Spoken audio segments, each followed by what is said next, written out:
Dur yavaş yavaş. İnşallah hadi geçelim. Hadi çocuk kardeşler de varmış. Evet, hadi bakalım. Çıkarma ayakkabılarınızı. İçeri geçelim. Gel. Hoş geldiniz. Çocuklar nerede kaldınız? Hadi gelin bakalım. Ya hoş geldiniz. Hadi bakalım. Geçin. Araçtakilerini de evet alalım. Geçin. Hadi bakalım. Araçtakileri de alalım. Çocuklar buraya da bakın. Herkes bir çocuğumuza bir hediye ver. Çocuğumuza, abimize ver mesela. Tamam, al. Tamam. Teşekkürler. Hadi bakalım sırayla. Hadi sen de diğer çocuğumuza ver. Tamam. Ufaklığı unuttunuz.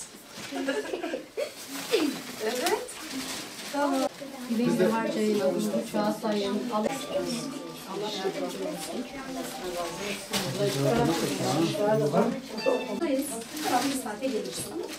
Ben ararım çıktığınız zaman. Olur mu? Hadi beraber bir fotoğrafımızı çeksin. Hocam. Şöyle dur ki. Alır mı hocam? Alır herhalde değil mi? Dur hocam ben de. Çocuklarımız? Ben de.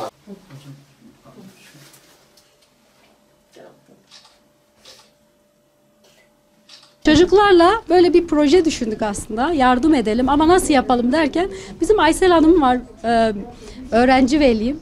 Sağ olsun onun da desteğiyle İHA'yla görüştük. Onlar da bize bir aile buldular. Yardıma ihtiyacı olan, durumu oldukça sıkıntılı.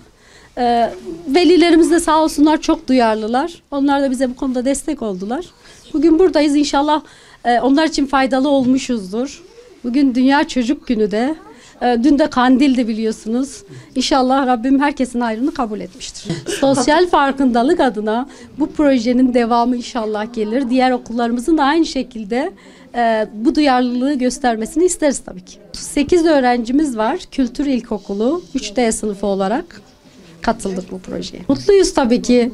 Yardım etmenin, faydalı olmanın mutluluğu var. Hem mutlu olduk hem mutlu ettik inşallah. Faydasını görürler. 9 kişiye bakıyorum. Yani çok çaresizim. Yani maddi durum yoktur. İşte görüyorsunuz zaten halim durumu biliyorsunuz. 2 yıl eşimi kaybettim.